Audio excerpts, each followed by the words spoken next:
They sound a lot like the slow-living people who are against letting algorithms recommend content to them. I still haven't seen a Minecraft movie. That's mostly because I was on the great 4-month movie-going hiatus of 2025.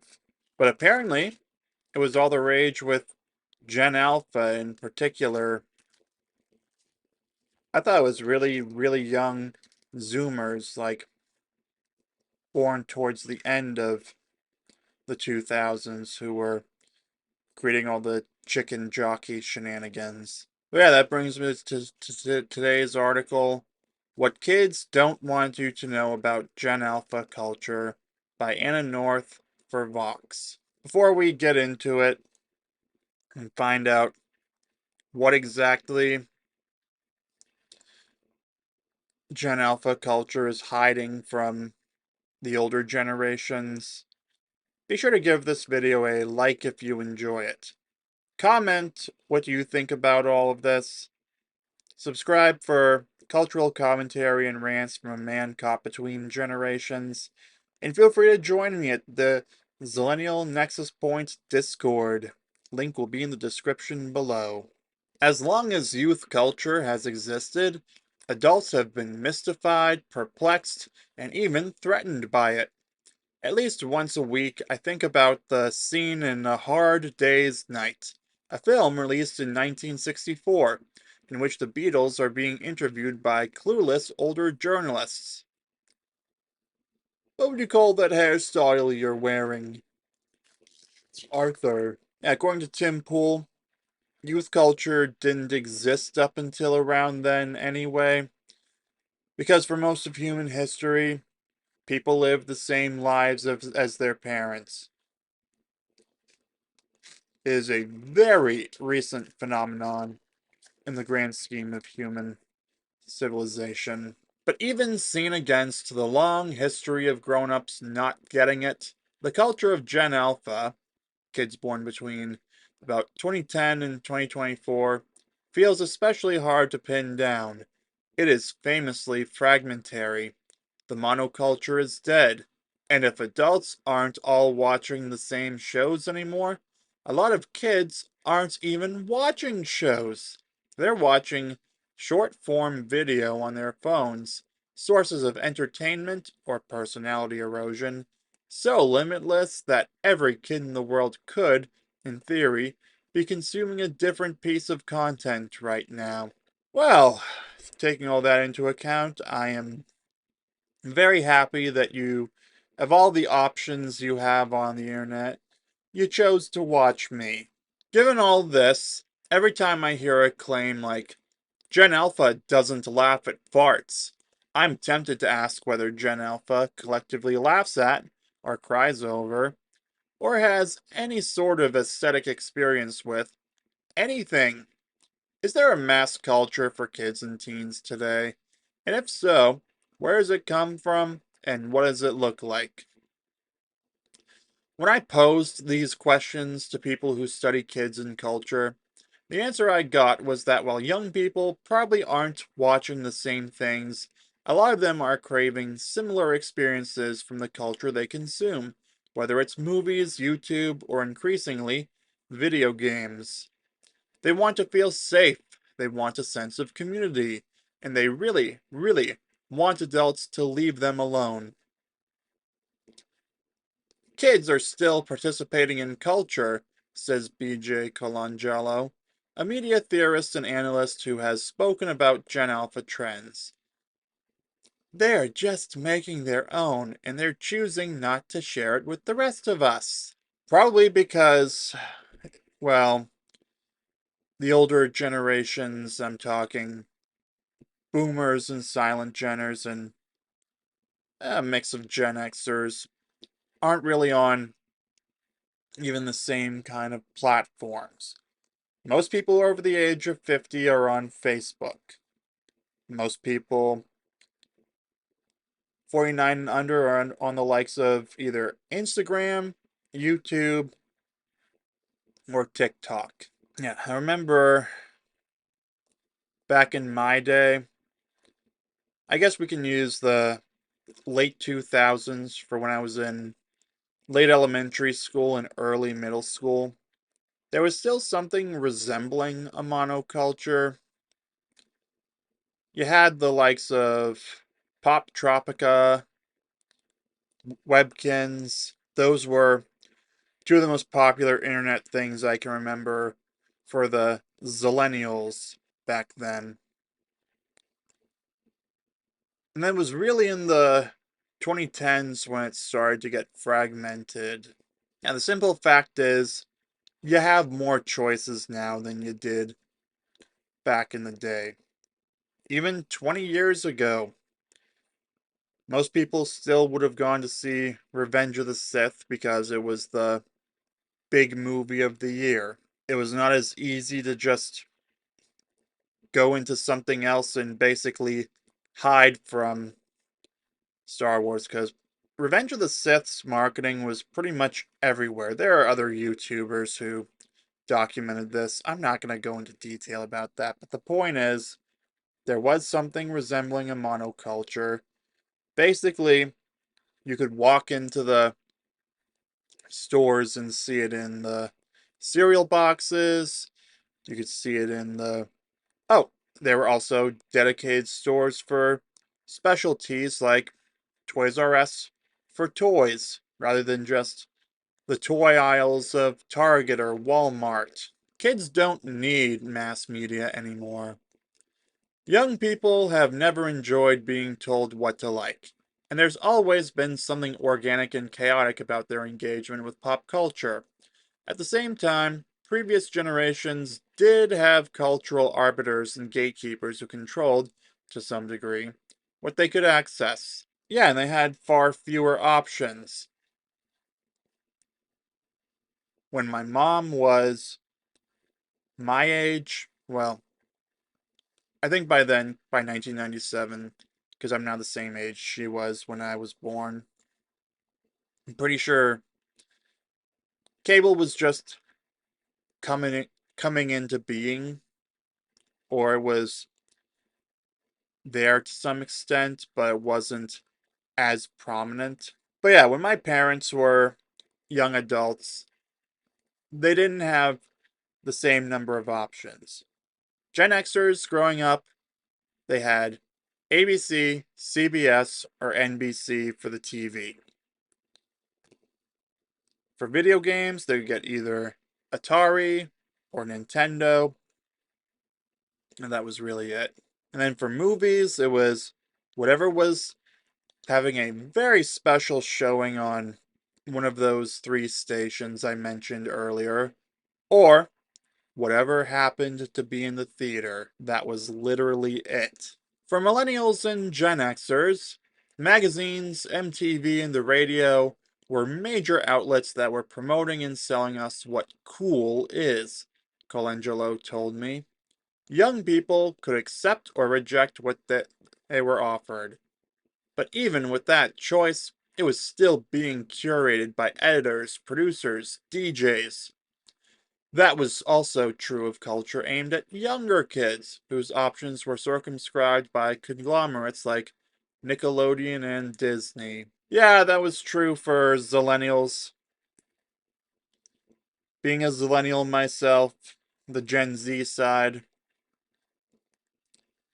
I can safely say that yes, Nickelodeon and Disney, they've left out Cartoon Network. Those three were really the ones that shaped the culture. At least those were the ones that were popular in my day. I remember one day walking back from recess in elementary school,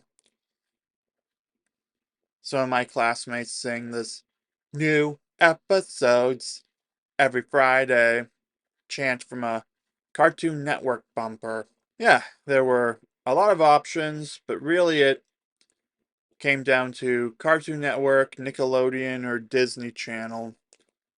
Might have been a couple of others. I can't remember them off the top of my head. But anyway, getting back to the article. Parents also had a lot of involvement in, and veto power, over what kids watched. Your whole family could see what you watched on the TV in the living room, and parents could ban or at least sneer with disapproval at shows they found unwholesome. I can't be the only millennial who looked forward to sleepovers as a time to watch R-rated movies after the grown-ups went to bed. Spoiler alert, and I swear I have not read ahead in the article. Parents still have veto power over what their kids watch. Because Tim Pool said that they only know that children's content that he has his issues with exists because the parents are the ones who introduced it to them in the first place. But yeah, my personal experience, yeah, there were a few shows that I either didn't get around to or I had to wait till I got home so that I could watch whatever happened to be on when I was allowed to watch. And that's assuming I didn't choose video games instead of that for my screen time. And sometimes something was just on too late. Other times, my mom would change the channel or not allow us to watch something because she thought something was weird. Like, I remember she turned off Edd, Eddy when I was watching it because it inspired me to use the word dorks. Back to the article. Today, media companies still try to manufacture hits, and sometimes they succeed. But kids no longer need to go through those companies to get their entertainment. And while parents can set screen time limits and put controls on children's phones or iPads, kids are notoriously great at getting around them. I called it. I called it. I swear to God, I did not read this article ahead of time. But you know what would actually be much harder, if not borderline impossible, for them to circumvent or to get around? Putting the devices somewhere out of reach if you feel that strongly about keeping control of your kid's screen time. Yeah, I had a few personal devices back in the day I talked about in a video where I talked about the electronics I grew up with in the 2000s. As I've mentioned, I did not have an iPhone until I was 19, but I had an iPod Touch from the ages of 13 to 19. So that's how I had some experience with smartphones, kind of. But at the same time, I was limited to when I was at home on the Wi Fi or on whatever public Wi Fi I could access. Anyway, let's get back to the article. The result is a cultural landscape dominated by social media, one in which nearly half of younger kids' viewing time takes place on YouTube, TikTok, or other social platforms. You could certainly think of social media trends as shared cultural experiences within that landscape. Indeed, many of the touchstones of youth culture that have received mainstream media coverage in recent years have been trends that managed to spill over into offline life, like the phenomenon of young people wearing suits to the film Minions: The Rise of Gru. Incidentally, this trend appears to have been promoted by Universal Pictures, the studio that distributed Minions. See, this goes to show the internet is real life to a certain extent. Now, maybe people won't voice things in real life that they would say on the internet because they don't follow my personal code of honor of never saying anything on the internet that I wouldn't say in person. So, for example, everything I've said about my mom's psychotic cleaning frenzies recently, I have either already said it to her face or I'm prepared to say it to her face. Yeah, she knows I have used the term psychotic cleaning frenzy to her face. So, I can say on this front, I am very consistent with who I am online and who I am in person. But getting back to the point from the article, yeah, the internet is a manifestation of real life, or it can be a starting point for something that can spill into real life, like the gentle minions trend or the chicken jockey phenomenon. Getting back to the article, trends can be shared cultural experiences like the popular shows or movies of previous generations. The difference is that there are so many of them and they pop up and flame out so quickly, said Jenna Jacobson, an associate professor of retailing at Toronto Metropolitan University who studies social media. Young people are experiencing a series of these micro mass events, which could be a sound or a meme or a particular brand.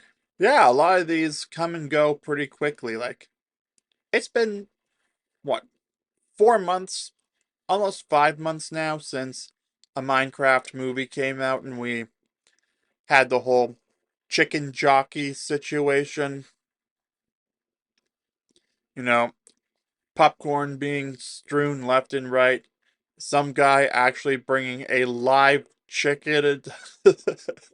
I'm sorry. I know that it was hell for movie theater employees, and I shouldn't be laughing as a former movie theater employee myself, but I have to admit, it was hilarious that someone brought a live chicken to it.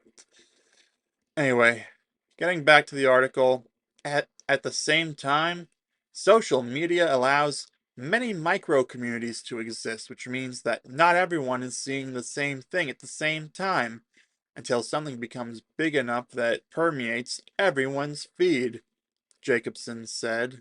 Yeah, because you can pretty much customize your feed on all of these. Like, you can customize your YouTube feed by telling it not interested for certain videos, or you can watch certain videos, then they'll recommend you more of it. Like, I've been getting more technophobes recently because I watched a bunch of Louis Rossman, and then some more. I ditched using my phone. I switched to a dumb phone video. It's out there. But yeah, I can easily customize it by erasing my history and then selecting not interested on those so future ones don't come up, like with the Switch 2 outrage videos. Yeah, I had to start hitting not interested every time I saw something about that because I just couldn't take it ruining that for me anymore. But enough about that. Some of those big trends come from movies like Minions or Barbie, but a lot of them come from video games. It's no accident that a Minecraft movie, one of the most popular films with Gen Alpha to date, is based on a massively popular game. In a survey of 10 to 24-year-olds last year by the Center for Scholars and Storytellers at UCLA, only 12% reported not playing video games. More than a lot of things, it is a unifying culture, Yalda T. Oles, founder and CEO of the center, told me. When my kid, at 21, was hanging out with a 6-year-old, they were playing Minecraft together. I'm curious how many of them are lumping mobile games into it. Like, that's why a lot of women are listed as gamers, even though what they play are like Candy Crush and other freemium games. What I would love to know is how many of them, what they define as a gamer. As Matt Walsh would ask, what is a gamer? Although, if you enjoy Candy Crush, I have no problem with that. What you do with your time and money is your decision if you're an adult of sound mind and body. What kids want from media now? Young people today crave a sense of connection, Oles said. In a world where kids. Now let me do this in the movie trailer voice. In a world where kids are not allowed to run outside, there aren't as many spaces for them, or they're overscheduled. Gaming is a place they can gather. I guess you could call it the final frontier. Outside is a parking lot, They are overscheduled for way too many activities, as I can speak from experience, not personally, because I ditched all my extracurricular activities by the end of elementary school. I'm talking about my younger cousins. I've seen them overscheduled, so I can say that does happen. They do a lot of youth sports. And yeah, there aren't as many spaces dedicated for them because there really aren't as many children to be able to market to, meaning there are fewer parents to convince to take to somewhere dedicated for children. Most public accommodations are still family friendly or not child free in the way that many of the child free YouTubers would prefer. But yeah, because of the lack of other dedicated spaces, gaming is really the last place they can go. Getting back to the article, it's no surprise that a generation of kids who spent formative years in lockdowns and remote school would feel starved for community. To me, another desire was more striking. The top goal for Gen Alpha and Gen Z, according to research by the Center for Scholars and Storytellers, is to feel safe. Okay, I need to look up Maslow's hierarchy of needs because I need to see where that falls. Yeah, safety is literally the second one from the bottom, meaning physiological needs are the base, and then safety needs are the next portion of that pyramid. Anyway, to avoid getting another hour-long video, let's get back to the article. This took me aback a little because a lot of what I think of as archetypal Gen Alpha content, Skibbity Toilet for example, can feel jarring, choppy, and a little scary. But Ulz points out that young people in 2025 are facing down climate disaster, rampant inequality, and active, I'm not sure I can say that word on YouTube, active violent situation drills at their schools. For them, gaming and media in general can be a source of comfort. Yeah, it's that applies to pretty much all generations. Anyway, getting back to the article, and kids don't just want to be safe from the very real threats to their lives and livelihoods, Colangelo told me. They also want to be safe from the constant evaluation and judgment of adults. Gen Alpha has come of age in the social media surveillance state that we are all suffering under, Colangelo said. So many of them already have a digital footprint they never consented to because their parents posted them online when they were babies. And this explains why one of my cousins doesn't show the face of her infant daughter on social media.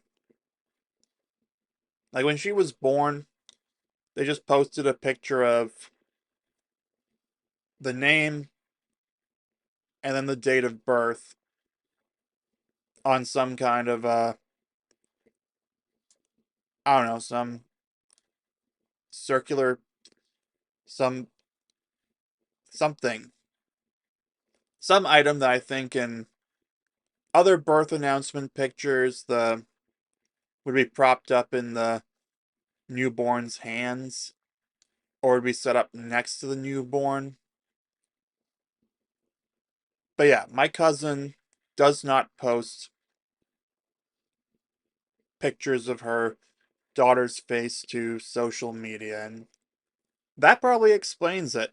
They're drawn especially to sandbox games and open world games like Roblox and Minecraft because these games allow them to make their own realities and mini games and communities away from the watchful eye of Big Brother, Colangelo said. It allows them to have something that they are in complete control over. Um, Mojang, the company behind Minecraft, is owned by Microsoft. I just want to put that out there. A Minecraft movie was such a success, not just because it was based on a game, but because it was truly for kids, not for their parents. So much of the mainstream culture right now is based on nostalgia, Colangelo said. It's stuff their parents, their siblings, or even their grandparents like. Minecraft is very much their thing. That would also apply to older Gen Z. It's not just their thing. Older Gen Z, the Zillennials as a whole, were around when Minecraft originally came out. Now, I've never really cared for Minecraft as a game. I guess I'm not as much of a sandbox game kind of guy. I was into Disney Infinity in the mid 2010s, but I never really got imaginative with those. I always preferred more linear story driven games, comparatively speaking. Now, I've enjoyed Breath of the Wild with the open world and all that, but honestly, I'm hoping that a more story driven Zelda game comes out at some point. Adults often deride young people today for craving safe spaces, being afraid of anything new, different, or difficult. But if part of what kids want is to be safe from us, maybe we need to pay attention to that. I don't want to be too much of a Pollyanna. Kids, like adults, are certainly capable of wasting time watching AI slop or its equivalent. Don't ask me about the video my kid loves in which a toddler is inexplicably stung by a caterpillar. It's also the case that if kids are spending all their time within their micro communities on their highly curated feeds, they're less likely to discover new artists or ideas, Colangelo pointed out. At the same time, a lot of kids' media habits can be understood as bids for autonomy, Colangelo said. They're really against things that are being force fed to them. They sound a lot like the slow living people who are against letting algorithms recommend content to them. That's scary for adults who, sometimes understandably, want some say over what kids see, hear, and play. But it's also a message about what we've taken away from a generation of kids and what we might need to give back. And what I suspect the more conservative younger Zoomers to do in their approach to parenting, assuming the ideological divide between the younger Gen Z men and women, those who voted for the first time in 2024. I have a feeling that assuming they end up having kids because the ideological divide narrow between men and women in that particular age group narrows and Tim Pool turns out to be correct that the younger Zoomer women, again, those who were eligible to vote for the president in 2024, if he calls it that they end up aligning more with the men of their age group because they realize, because the biological clock and all that, you never know. We'll see what happens. But I suspect that, again, those younger conservatives are probably not going to let their kids have any screen time and such. Like how Tim Pool is not letting his daughter watch Sesame Street or kids' content in general. What I'm reading. The Department of Health and Human Services has said that its upcoming second MAHA report will include solutions for improving kids' health. But a draft report obtained by the New York Times does not include restrictions on pesticides, which experts say are necessary to reverse the increase in children's chronic disease. Oklahoma will require teachers from California and New York, and only those two states, to take a certification test showing they know the biological differences between females and males, among other topics, because they can teach in before they can teach in Oklahoma. The state's superintendent of schools previously announced that all teachers need to incorporate the Bible into curricula. Wired asked a group of kids what they think of AI. My favorite is Leo Shodorf, who tries to be polite to ChatGPT because if they take over the world and they're destroying everyone, then maybe they'll be like, this guy says please and thank you. I mean, it doesn't hurt to try.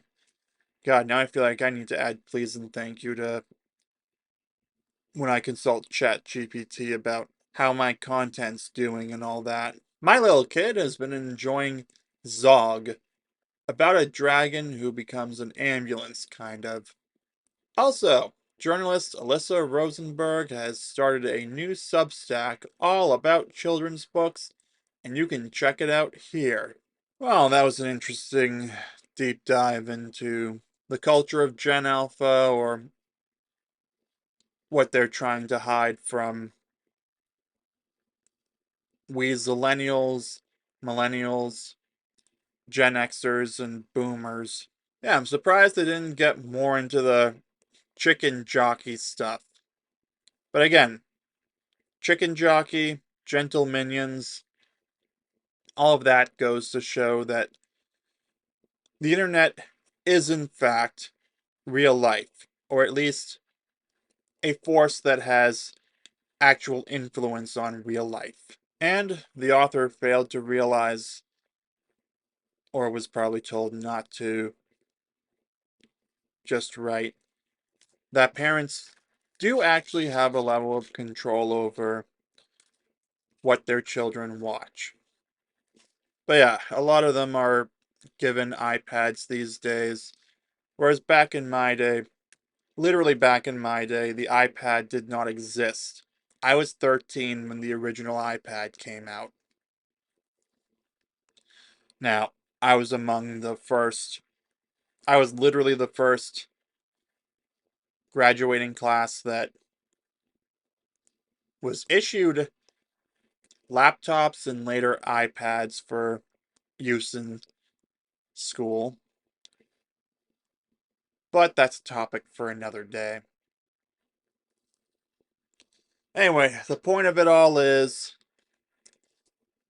Gen Alpha does have some level of culture, and apparently you can call Minecraft Gen Alpha culture, even though Zillennials like me were around when it first came out. But I would say mostly the middle of the range or younger Gen Z would have been more likely to play Minecraft in comparison, or at least when it was in its prime and such. Anyway, I'm going to wrap it up here for the video. You let me know in the comments what you think about all this. Be sure to give it a like. Don't forget to subscribe for cultural commentary and rants from a man caught between generations. And feel free to join me at the Zillennial Nexus Point Discord. Link will be in the description below. Thanks for watching, and I'll see you soon.